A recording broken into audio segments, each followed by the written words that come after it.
Welcome to the Swirl Suite, everybody. Happy Pinot Noir Day. So in this episode of the Swirl Suite, we talked to Maiah Johnson Dunn. I mentioned her in a previous episode. She's a writer out of Rochester, New York, and she primarily writes about wine in the Finger Lakes. She tells us all about her journey to wine. But before we get to that, we chat with Tanisha about what it's like in Paris. I think this might be a segment from now on, like Tanisha's Parisian report. Anyway, enjoy, guys. Cheers. They're just going to be like, hey, do you have your pass? Because I know as soon as I walked in that hotel, they were like, ma'am, your pass. And I was like, Wait, so you got to show a pass?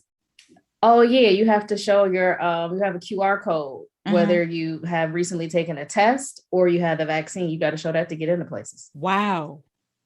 Hotels, restaurants, bars, cafes, gyms, movie theaters, museums. Get out of here. Yeah, that's why I was like, we're not shutting down. You show this pass or you just can't come in.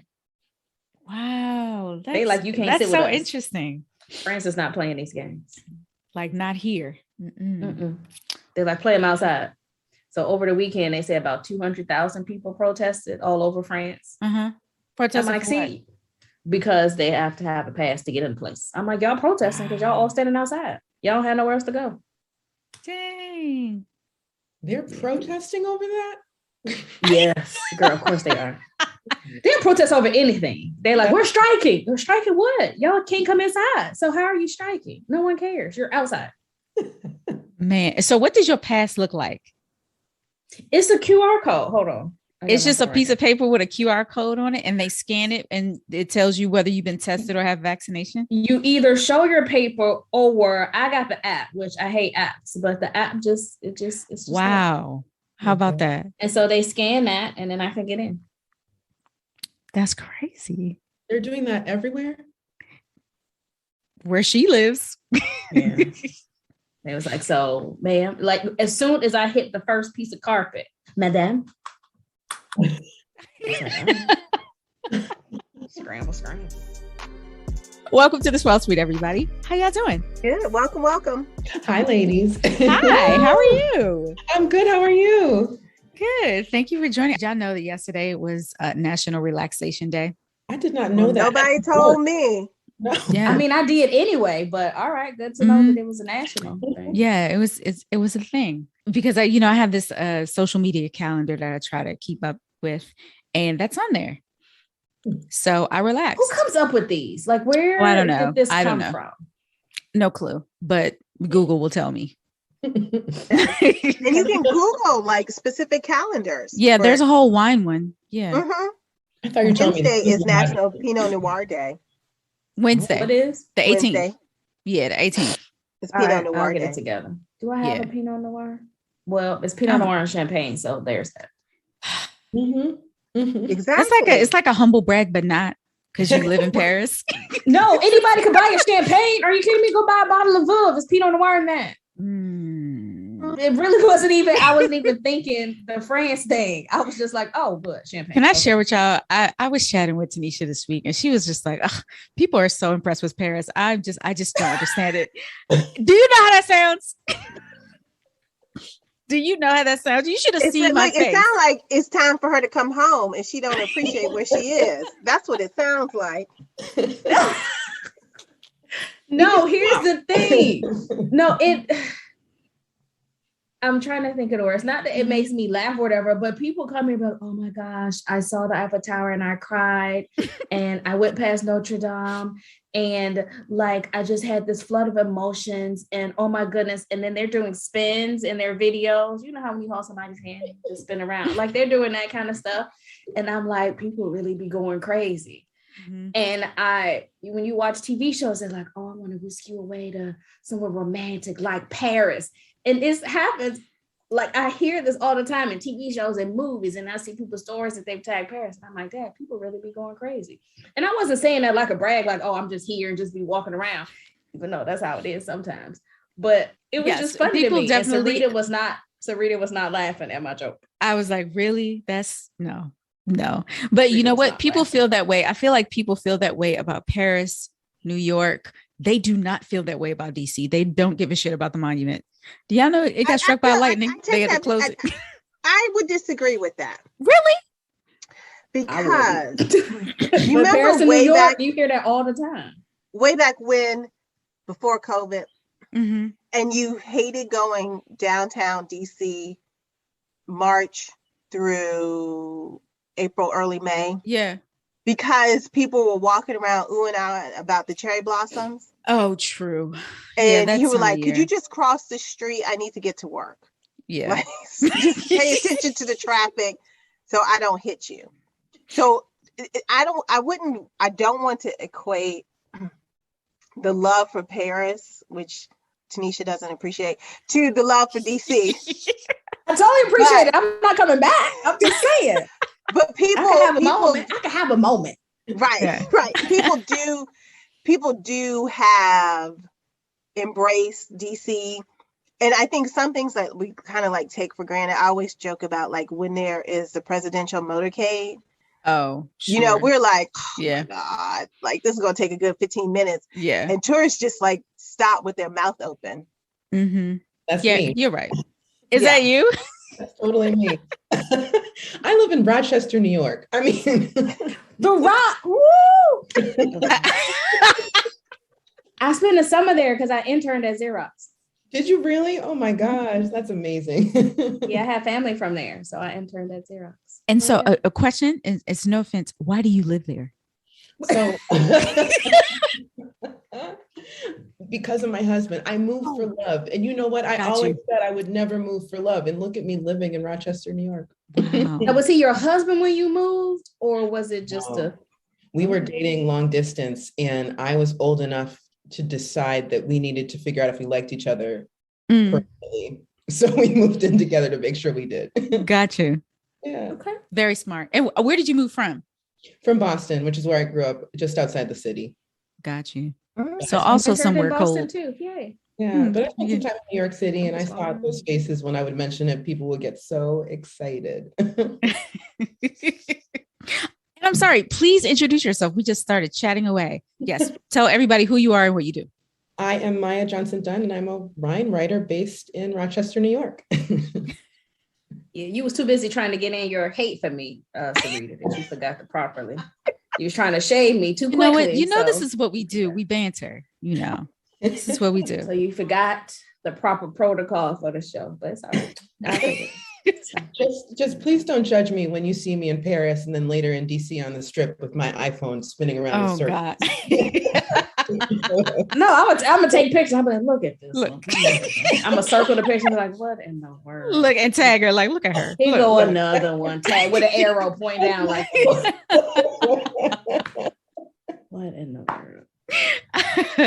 And so Maiah, like, tell us your wine story. What was your initial relationship to wine?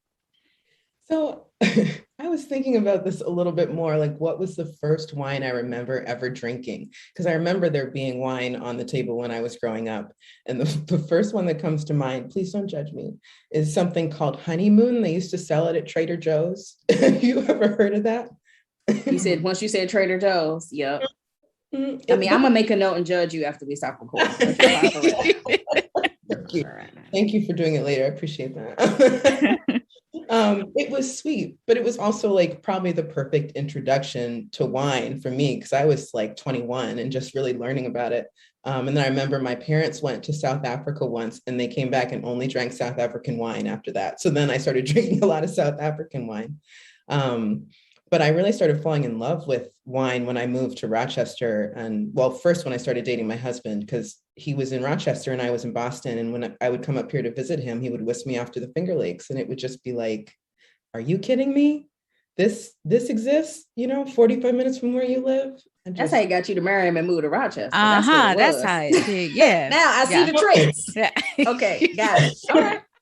Do you know on my first visit to see this man, he brought me to Keuka Lake and it was in the middle of the night and it was in fall. So when I woke up the next morning, we opened the curtains.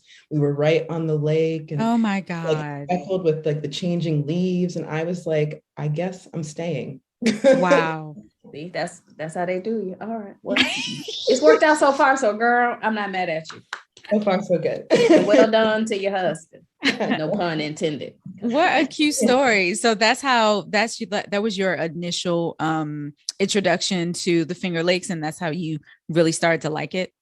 It is, yeah, because that he brought me there and I was already just blown away by how beautiful it was. And then he wanted to take me to like some of what he thought were the best around Keuka. So we ended up going to like Dr. Frank, and then we popped over to Keuka Lake Vineyards, which is so much smaller. And they're just, the two of them are so different in like what they produce, that I remember having just whiplash because I hadn't really paid that much attention to what I was drinking.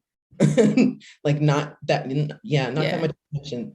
And then we went over to like Domaine Le Sueur, and it's a French man making wine over there. And I'm like, well, how did you get to the Finger Lakes? You know, it just, and then next to him is a German man. And these wines are all so distinct.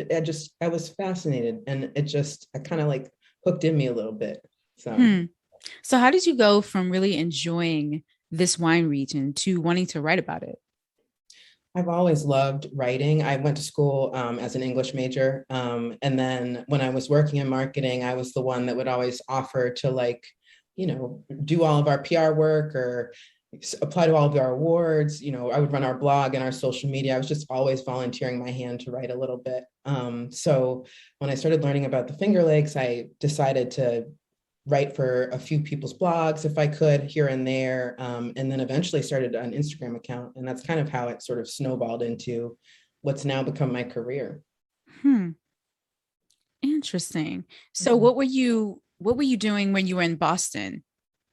So when I was in Boston, I was working for a marketing agency. Well, actually, it was a former AV company, and we were putting on corporate shows for clients like Salesforce and how they do their Dreamforce show every year in San Francisco. So my company was providing the lights and the equipment. We were running the entire show as if like you go to a concert, and then, managing the talent that came in and out as well. So it was a different world. So you move to Rochester. You start writing about the Finger Lakes, and so do you offer your marketing service as like a package now? So do you write for other people like freelance? I do. I'm considering it. I was doing like big corporate events when I started my career, and I'm a little bit burnt out on the event side of things, but not as much on the marketing side. So when actually I moved here, I ended up doing just a little bit of marketing consultation for Domaine Le Sueur after that first meeting with them, because I was just so blown away. And I'm doing some consultation right now for a few others around the lakes, and then also one urban winery here in Rochester as well. Yeah. I can't believe that I get to talk about this like it's what I do for work. I'm just still, as I said to y'all, at FL Excursion, I'm just like, what? I can't believe it still. So I'm glad you brought that up. So what did you think about the conference, guys? We met Maiah at the Finger Lakes conference, and she was on a panel with Leslie. I was so impressed. This sounds so silly, but it was notable to me to be in a room with that many people that looked like me in Geneva, New York. I was blown away by that. So it was nice to know that there was real outreach done to get people in that were more diverse than the last time I was at FL Excursion. I thought that the topics were really interesting. I appreciate that we had, real conversation, like Sarita, your panel the first day with Glynis, and even ours, Leslie. I think the conversation was good. And then they had also like this sort of heavier wine conversation as well that was really nerdy. I thought it was really fun. I know I listened to your recap, but I'm curious to ask you too what you thought about it. Well, I liked it. I thought, because I wasn't sure, to be honest with you, a whole 3 days talking about Riesling. Like I was like, I thought we could do that in about an hour and a half, maybe 2. But I thought the topics were, like you said, were really good, and they weren't all centered around Riesling. They were wine related, wine adjacent, and they were real life topics. Mm-hmm. So I mean, some of them nerded out, but what are you going to expect at a wine conference, really? But I thought it was very topical, and you could tell that people did their homework and really took an interest in what people had to say, and I'm not sure who was all involved in vetting who would be on the panels, but you could tell that there was a lot of care put into that. Agree. Yeah, I thought it was, first of all, for this to be like during a pandemic, I thought it was extremely organized. The way that they had us pick up the boxes and the glasses and everything was individualized and we didn't have to touch many items. I thought that was awesome. It had to be a lot of moving parts to get all that together. And thanks to you, Maiah, you were one of the volunteers. I noticed you were moving and shaking, child. But but this was the first conference that I've been to where it was, primarily about one grape. I've been to seminars, I've been to all-day seminars about, a region. But so I thought it was interesting how they broke it up with the different topics, like you mentioned. And I thought our particular panels were really interesting. Mm-hmm. And I would definitely go back, but I enjoyed myself. And I liked Lake Geneva. Me too. It's beautiful. Well, Sarita, you bring up a good point, because when we did the tastings during the seminars, mm-hmm. we were given little, like 1 ounce, 2 ounce bottles mm-hmm. of the different wines. And then everybody had their glass. Yeah. So Maiah, were you a part of the group that was doing the pouring behind the scenes? Because then each bottle was labeled. I was just amazed, like how you didn't get the bottles confused with the numbers. And I was not a part of that team, and I am so impressed by them. The conversations that I heard were had about the small bottles, the big bottles, the glassware. I mean, it was impressive, just the shuttle back and forth that they did that you might not have known about if you weren't behind the scenes. I was very impressed by them.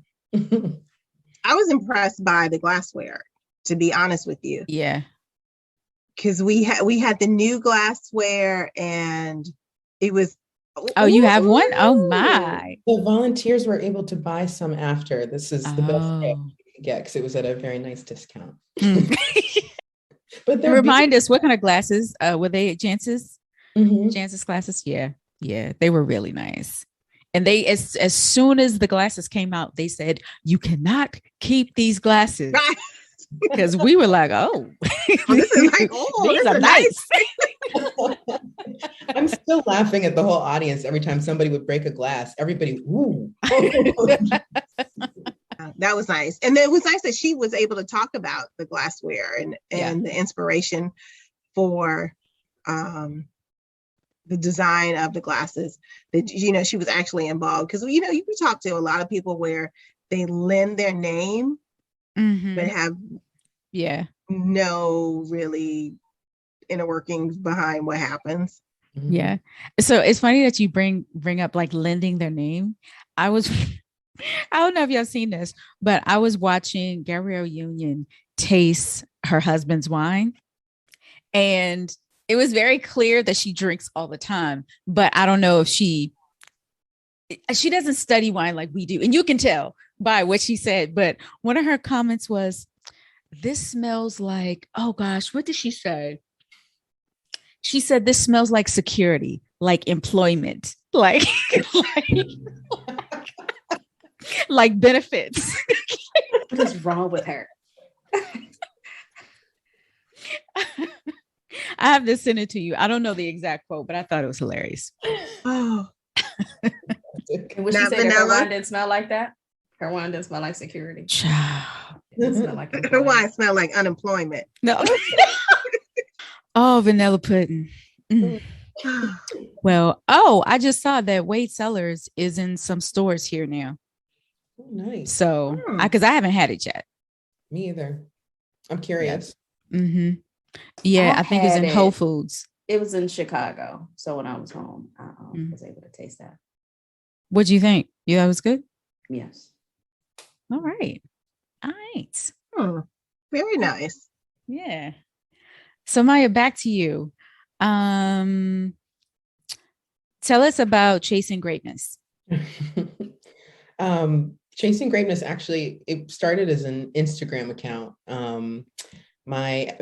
Everywhere my husband and I go, I feel like we're always looking for the closest wine country. So we, at the time, were in Long Island, or we were in New York City, and we drove out to Long Island in between like a rehearsal dinner and a wedding to see if we could go to a few wineries.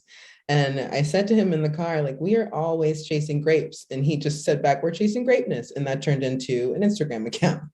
And I was sort of just documenting my experience sort of traveling mostly through New York State, because that's where I am, and elsewhere, learning about wine as I'm tasting it, because I'm not trained yet in any, I don't have any certifications yet, but it became a really interesting way for me to learn as I was going, because I had to write about it and regurgitate what I was learning. And that's sort of the best way for me to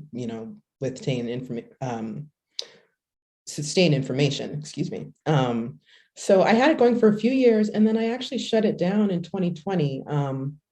I was writing about wine, and I was buying wine with my own money, but it wasn't, I wasn't really intending to be any sort of influencer. But as I was starting to write these reviews, wineries locally were starting to send me wines, and there was just one that I felt was a little bit too pushy, specifically on June 2nd, 2020, which was also Blackout Tuesday, in honor of George Floyd and Breonna Taylor and everybody that we'd lost. And it was too business as usual for me. And I decided that wasn't really what I was looking for in an Instagram account. So I shut it down.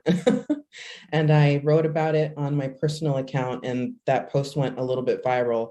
And a group of sommeliers were sharing it with each other, and then sent it to some restaurant groups. And then one reached out and asked if I would host a wine pairing dinner and talk about some of my experiences.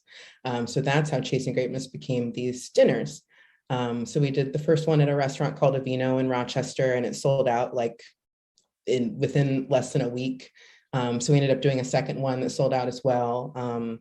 And I picked the wines and partnered with chefs at each, and got up in between each course and just kind of talked about my experience. And the first one was raw, because it was like July 2020. And I mean, we're all going through it at that point, I think. And the second one was a little bit more composed, because I was in October and I'd had some time to kind of, gather my thoughts and sort of heal from everything I think that we had all been through in 2020, especially. But I'm excited to hopefully do some more Chasing Grapeness dinners. And I think, long-term goal, I hope it just sort of turns into some sort of charitable effort that I can sort of withstand for maybe the rest of my career in the Finger Lakes. I think there might be some room for that here.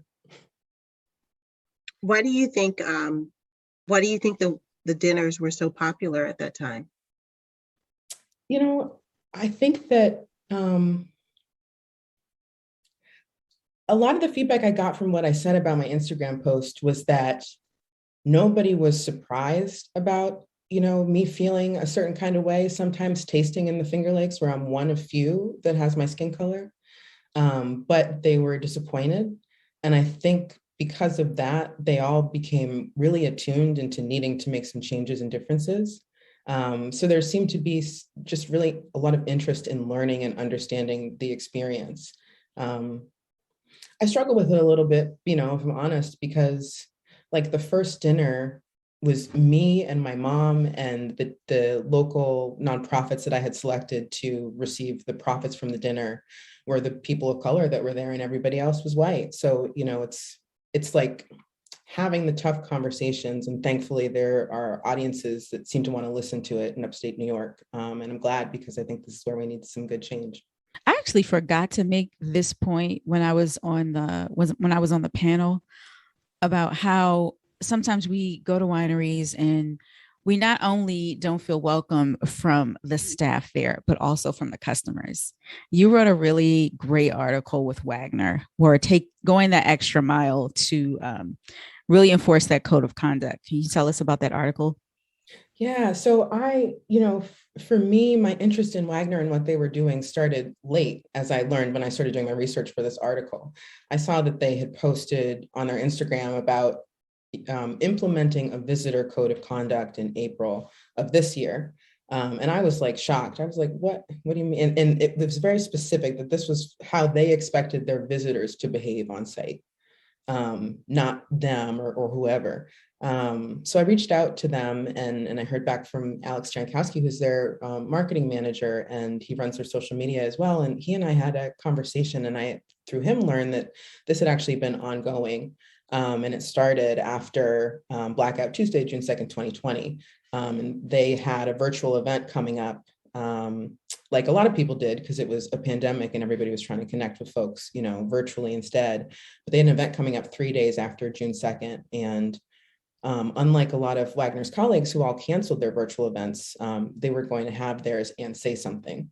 And they chose to make a public stance and say that they are, their doors are open to every marginalized group, but they are standing with the Black community.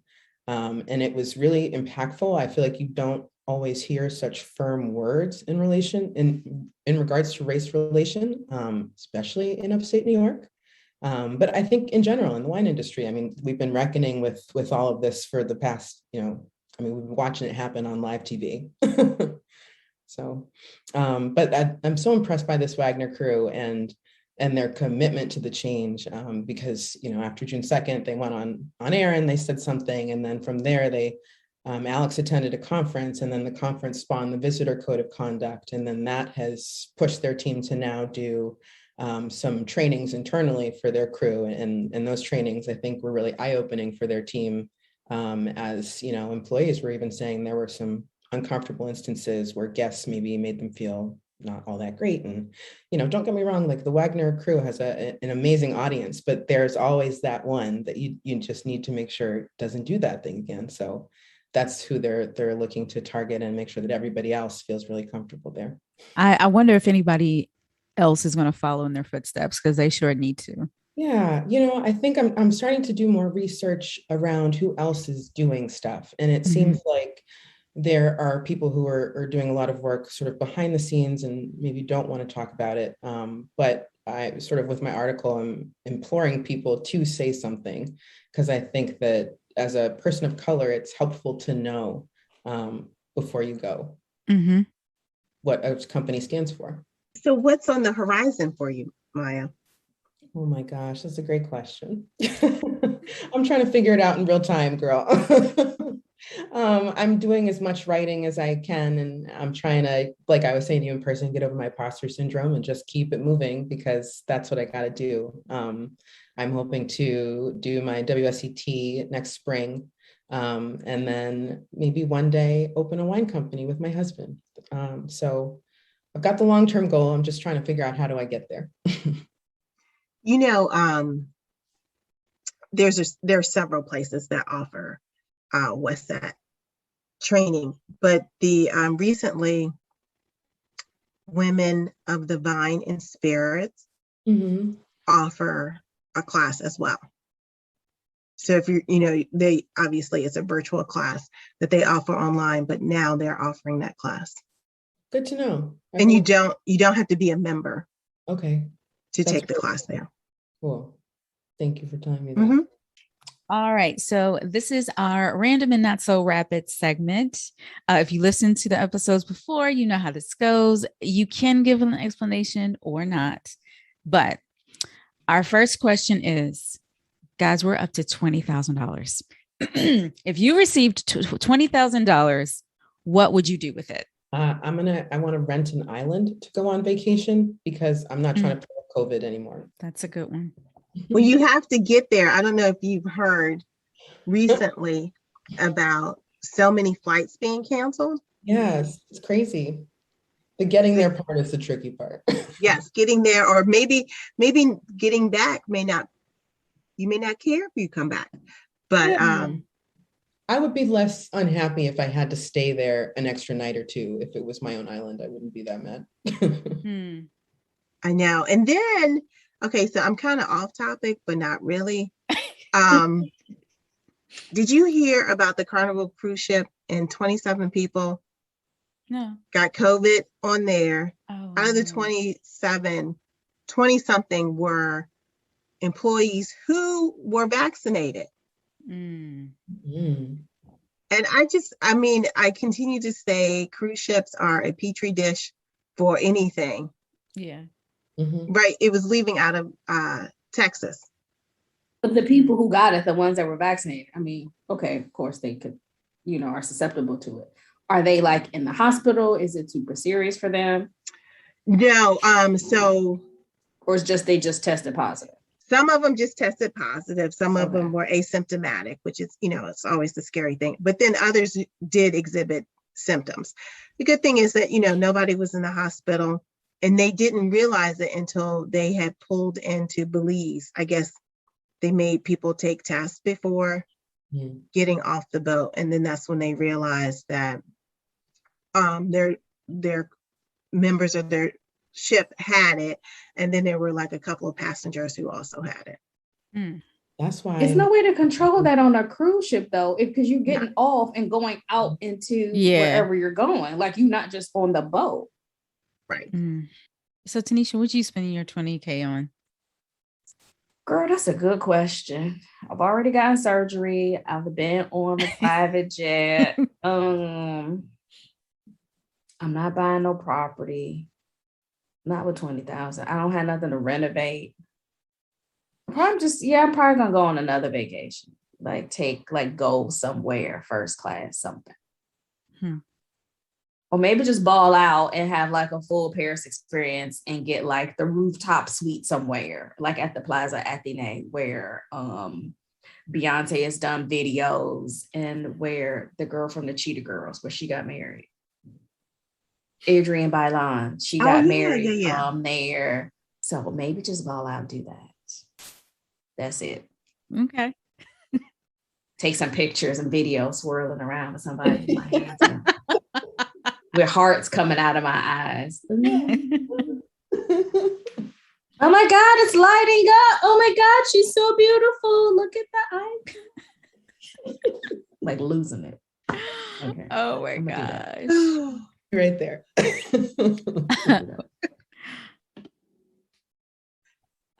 Who's who? I think Leslie?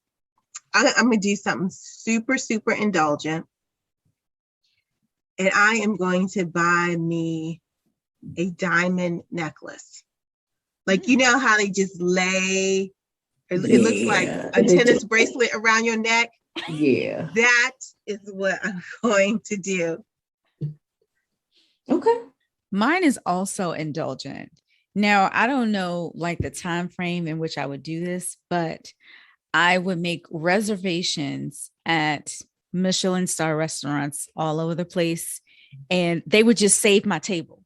So whenever I'm ready to come there, everything will be paid for, and they just have me at the chef's table in the back, and I'd be back there eating and talk to the chef. And I just pick a list of restaurants and throw out the money, and they just save my place until I'm ready to go.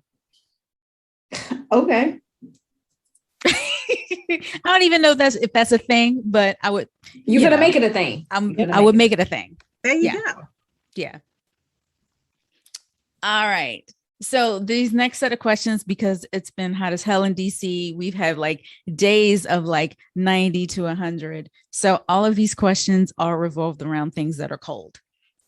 So Paris, number one. Is it still cold there? Girl, it was 67 degrees today. Oh my goodness. Wow. Yikes. Well, all right. But carry on. Girl, carry on. Live your lives. All right. Alaska or Maine? Maine, because lobster. Mm-hmm. Is that everybody's answer? I would do Alaska. Really? Why? Because I want to see Russia. Yes. No. I want to do like see the snow caps and all of that. And I would be curious to experience the 24-hour no daylight. Yeah. To see how I handle that. I know I would fall asleep, but you may fall asleep. I would stay asleep. Okay. I would like to experience that. My mom went on an Alaskan cruise. I mean, she said it was nice, but it wasn't like earth shattering or anything. She came back. She was like, "Oh, it's nice. It was nice." Yeah. It's the old people's cruise. It's like, which I should be careful because I'm not too far away from that. But you better get on your AARP cruise. I've been trying to get my card. I mean, Tom, do you want to go to Alaska from AARP? I have not got my card. I'd like my card, please. Sent me out of here. Yeah, you don't hear no like 30-year-old going, we're gonna take the Alaska cruise. No, all these people got walkers and an AARP card going there. Oh my gosh. Okay. But that's where you want to go. Got you. I know, because I'm gonna be with my people. I'm gonna be with my people. Okay. With your walker with the tennis balls on the bottom. All right. Exactly. Oh my God. Sorbet or gelato? Gelato. Gelato all day. Say sorbet. Really? What kind? I like just this is so boring, but just a plain lemon, beautiful sorbet. So clean. Yeah, it's good. Yeah, And Leslie, you don't eat cold treats. If you heat it up, she'll eat it. It would it. be a sorbet. It'd be like a watermelon sorbet or lemon. Mm-hmm. Okay. Yeah. Ice wine or Sauternes? I've never had Sauternes. So I'd probably say that just so I could try it. I'm saying ice wine just because, hey, that's different. Really? I pick Sauternes. I really like Sauternes. I can't drink a whole lot of it, but I like it. Yeah. Ice wine is good too, though. Sauternes very good with chicken and dumplings. So there you go. I've had Sauternes with fried chicken, and it was bomb. Yeah, I'd like to be there for that blue cheese. So oh yeah. Yeah. The ice wine harvest. I'd like to experience that. Oh, cool. Yeah. No, that seems cold. I want to do it for like an hour, but that's it. Like right before lunch, I want to go do it. But I think they'd be out there like 3-4 in the morning. No, like, why am I out before the sun? Like, I don't think that's. The grapes can't melt. Yeah. Not that this has anything to do with ice wine, but do y'all watch Brene Royale's? I think that's how you say her last name. Brene. Her Instagram name is Cabernet. Her stories. Girl, she be out there with rattlesnakes and was like, "Oh, we caught one today." Like, nope. She said there was a bat. See a wolf one day? There was a bat in her house. I do remember the bat episode. Listen, I was like, you know what? We got to throw this whole house away. I got to find somewhere new to live. Reason number 101 why I will never make wine. But they're toxic. What'd you say? What, bats? The bats and the bat, specifically the bat droppings. What about are extremely toxic. And the only reason why I know this is because a friend of mine, she had a couple in her attic and they had to do this whole remediation. Oh my gosh. The droppings are toxic. They had to lay down some foam or what have you, and they had to they're very toxic. Oh no. But there are some vineyards that have bats in them, and the bats help the vineyard. To do what?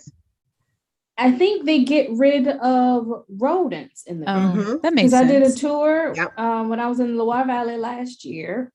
They did a talk on like there are some bats that like fly above the vines and they're bigger and then they're a little bit slower, and then they have some other bats that are really fast and they go in and out of the vines really quickly, and they help the vineyard health and the environment and blah blah blah. They showed us like a bat, not a bat cave, a little bat house they had and all of that stuff. Wow. What bats weighed and all that kind of thing. I was absolutely fascinated. Okay, in the outdoors, but when it's in your home. Yeah. Oh, it's not supposed to be in your home, period. Like whether it's the droppings or the actual bat, we don't want no parts of none of it. Like the whole thing is toxic. That's why I said if a bat is in my home, it is now the bat's home. You got to pay this. This is your place. I don't live here anymore. A moth flew in my apartment a couple weeks ago. I was about ready to give it up. Like, well, this is yours now. I'm done. Like, I can't get it away from the light. And I'm not going to turn it off and go to sleep. No. So how did you move on? You open a window? First of all, went to sleep, light fully on. Okay. And the next morning when I got up, I didn't see it. And I've never seen it. That would make me nervous. So it could literally be anywhere. Oh my gosh. Wow. It's got to be gone. But I mean, also don't have nothing to survive on. So maybe it's dead somewhere. Well, all right. I wasn't going to worry about it. Well, we're glad you made it. Glad you made it out. Thank you. Okay, so the next question is like an auntie question. What carbonated drink do you like ice cold? Seltzer. Oh, that's not an auntie answer, but I like it. Beer? Ice, like with ice in it, like ice cold. Oh, You eat it on the okay. rocks, like ice. Oh. And it has to be carbonated? Yeah, that's my question. Mm-hmm. Now this is me full auntie. I can't drink ice cold drinks anymore. You can't? Why? No, I don't know. I think since they don't serve ice here often. So like now when I get ice in the drink, it's like it's too cold. Wow. Like I can't, That's I don't even like interesting. ice in my water. It's supposed to be like better for you. It's probably better for you anyway. Yeah. So I'm clearly 85 and like my gums are sensitive. I don't know. So now I feel like nobody's going to give me the auntie answer that I was expecting, like Pepsi. What? Ice cold Pepsi. Oh, I mean, if Black women and their Pepsi.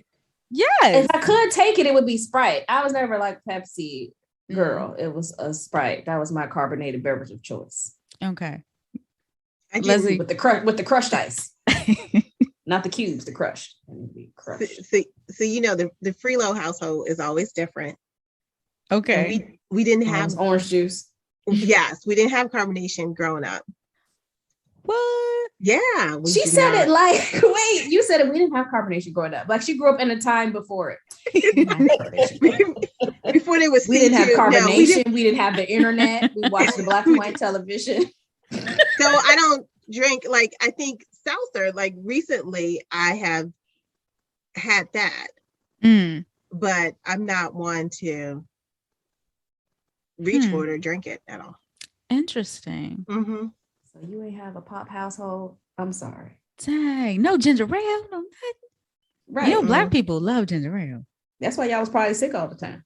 You didn't drink no ginger ale. No, walking around with colds and everything.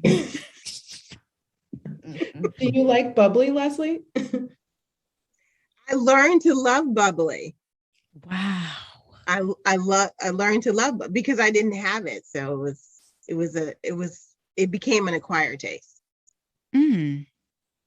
That is so interesting, huh? I learn something new every day. Right. My answer is sparkling water, and I like sparkling water with any sort of herb in it. Like I really love basil in sparkling water now. Yeah, I have not done that. Huh. That's my answer. Okay. Riesling or Albarino? Yes. Albarino. Maiah, Riesling. I said yes. Yes. Yes. She said yes. Yes. Right. I heard that because she said yes. That's fair. These are only two cold salads that I could think of, I guess. Oh, well, I guess I could say coleslaw. Okay. Potato salad, like macaroni and tuna salad, or coleslaw. Which one am I throwing away? What's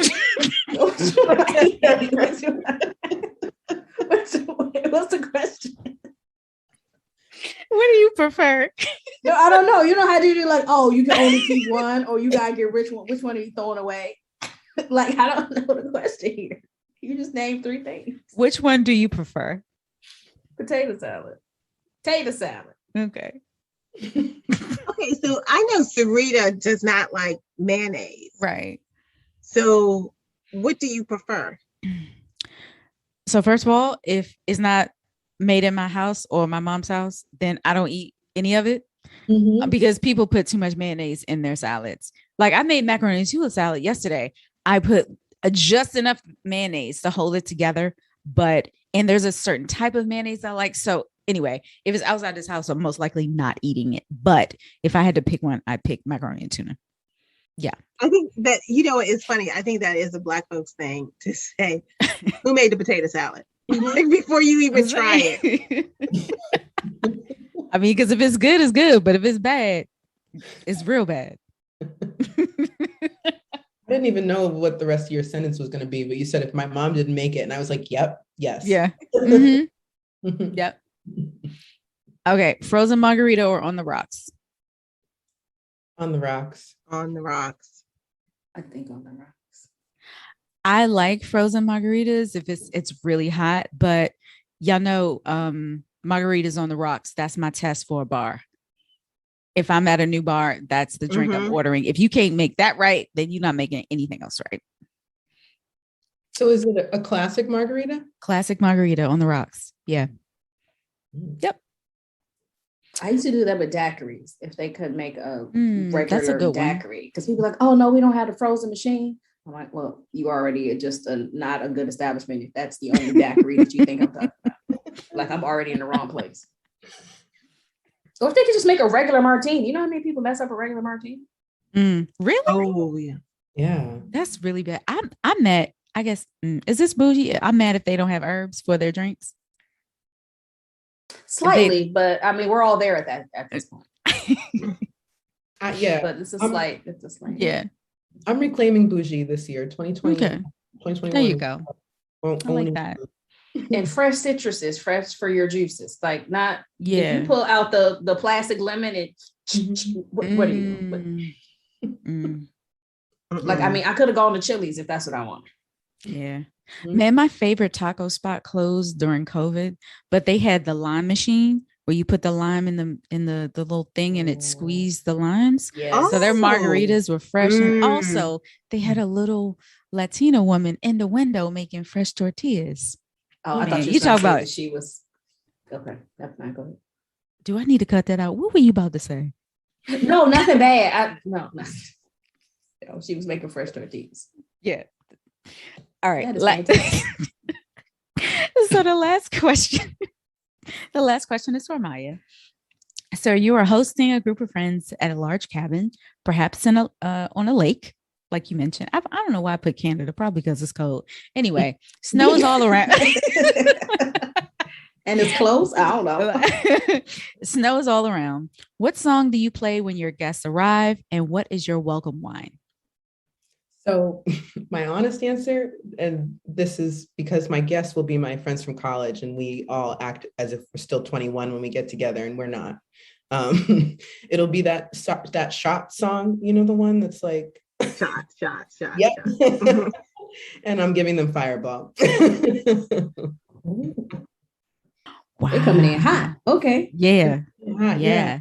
If it's wine, it'll be a Cab Franc rosé because that's what I served at my wedding. And I've never seen people drink rosé faster. We had to buy more on the morning of our wedding after the rehearsal dinner, but it's more than likely going to be Fireball. I love it. I can't keep that up all night. Oh, no. You got me for an hour. After that, I'm like, well, good night, everybody. It's for me. Well, Maiah, before we close out the show, is there anything else you'd like to share like where everybody can follow you? You can find me on Instagram. I'm at This Is Maiah. And then my website is just maiah.com. And that's where I post my most recent articles. So that's where I'm at. Thank you so much for having me. I'm just very thankful and pleased to be here. It was so fun, of course. Yeah, you're a great guest. Come back anytime. Well, that is it. Thank you for joining us, Swell Suite, everybody. Cheers. Thank you. Cheers. Bye. Be sure to follow all of us on social media. Myself at Buy Me Up, Tanisha at Girl Meets Glass, Leslie at Vino 301, and Glennis at Vino Noir. And you can also follow the podcast at Swirl Suite. Be sure to like, share, and comment. Cheers.